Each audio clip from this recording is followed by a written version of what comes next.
नमस्कार। ग्वालियर में आज कांग्रेस का संविधान बचाओ अभियान शुरू हो गया और ये अभियान पूरे ही प्रदेश में जाएगा, हर एक जिले में जाएगा और कांग्रेस का सीधा आरोप है कि बीजेपी संविधान को बदलना चाहती है, संविधान को खत्म करना चाहती है और इसलिए अब पूरी कांग्रेस जागृति कर रही है और हर एक जिले में इस अभियान को लेकर के जाएगी। जब ये अभियान ग्वालियर में शुरू हुआ, इस दौरान मंच पर नेता प्रतिपक्ष उमंग सिंगार, दिग्विजय सिंह और कांग्रेस के तमाम बड़े नेता थे, मौजूद थे। हालांकि कमलनाथ की गैर मौजूदगी मीडिया की सुर्खियों में ज़रूर बनी, लेकिन इस सब में सबसे ज़्यादा जो लाइमलाइट बटोरी है, वो जीतू पटवारी के भाषण में, जिन्होंने सीधा हमला ज्योतिरादित्य सिंधिया पर बोल दिया और ज्योतिरादित्य सिंधिया को भी संविधान की महत्ता है, वैल्यू है, वो याद करवाई और अपने भाषण में सीधे कटाक्ष ज्योतिरादित्य सिंधिया पर भी किया।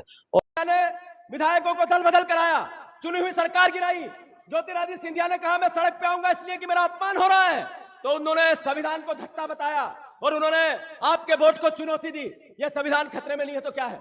अब ज्योतिरादित्य सिंधिया जिस तरीके से देश में मंत्री बने हैं, उनकी संविधान इस बात की सबको गारंटी देता है कि अगर वो संविधान से ही वहां मंत्री है, जो आप संपत्ति है आपकी वो संविधान से, आप कहते हो ये मैं इसका मालिक हूं, आपकी मकान, आपकी दुकान, आपकी जमीन, आपकी जायदाद, ये सब संविधान आपको हक देता है, आम नागरिक को देता है, 140 करोड़ लोगों को देता है।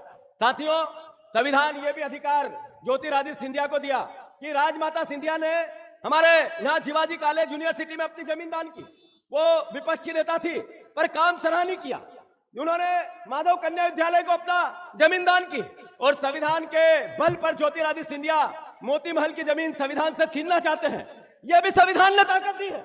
यह ताकत संविधान ने दी कि आपने गरीबों की जमीन जो सरकार की थी वो आप छीन रहे हो। अगर ये संविधान नहीं होता तो मैं मानता हूं कि हम सबको ये संघर्ष करने की, ये सभा करने की अनुमति नहीं मिलती। ये हमारा देश है, ये हमारा देश है। हम सब यहाँ मंत्री बने बैठे हैं जो हमारी सरकार थी, जिन्होंने हमारी सरकार में ज्योतिरादित्य सिंधिया ने सरकार चलाने के लिए दबाव बनाया और कहा सिंधिया स्कूल को 100 एकड़ जमीन दो, आप लीज पे ली 1 रुपए में। अगर ये संविधान नहीं होता, ये गरीबों की जमीन ये ले पाते क्या? ये संविधान नहीं होता तो ये सरकारी जमीन मोती महल की आप आपके नाम करा पाते क्या? ये लड़ाई लड़ पाते क्या? सही है कि गलत? और इस सब भाषण में सबसे कह सकते हैं दिग्विजय सिंह भी एक बड़े कह सकते हैं रोल में देखने को मिले, जहां पर वो मंच पर नाराज हो गए। और अंत में एक प्रार्थना मेरी माननीय महान सचिव जी से है, माननीय अध्यक्ष जी से है, माननीय विपक्ष के नेताजी से है, सम्मानीय मंच से है कि मैं आपसे प्रार्थना करता हूं कि भाई ये मंच की लड़ाई समाप्त करो। मैं आपको अनुरोध करता हूं और प्रार्थना करता हूं कि मैं आपके कांग्रेस के और किसी मंच पर भी मैं नहीं बैठूंगा, नीचे बैठूंगा और वहां से अनुरोध करूंगा जब बोलने का मौका आए तो मुझे बुला लीजिए। ये मंच की लड़ाई खत्म करो। जो लाते हैं बेचारे वो रह जाते हैं और कई मंच पे हमारे लोग आ जाते हैं जो अनुमति। इन सब बातों पर ध्यान दीजिए। इस सब पर बीजेपी की भी प्रतिक्रिया है। बीजेपी ने कहा कि ये सिर्फ संविधान बचाओ नहीं, कांग्रेस बचाओ रैली है। संविधान बचाओ, जिस व्यक्ति ने संविधान बनाया डॉक्टर भीमराव अंबेडकर, उसका अपमान किसने किया? कांग्रेस ने किया ना। उनको प्रजातंत्र की सबसे बड़ी अदालत जो लोकसभा है उसमें जाने से किसने रोका? कांग्रेस ने। उनको लोकसभा किसने हराया? कांग्रेस ने। वो संविधान की बात कर रहे हैं भाई। बोलो है करने दो ना, क्या है?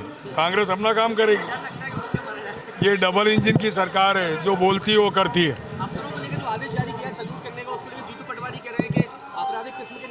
एक बात सुनो, कांग्रेस अपना काम कर रही है, भाजपा अपना काम करती है। हम विकास और प्रगति में विश्वास करते हैं, उनको इसके अलावा कोई काम तो है ही नहीं। ये उनसे वही जवाब देंगे। फिलहाल इस घटनाक्रम पर आपका जो भी सोचना, अपनी राय जरूर लिखें और बने रहें हमारे साथ न्यूज अपडेट्स पर।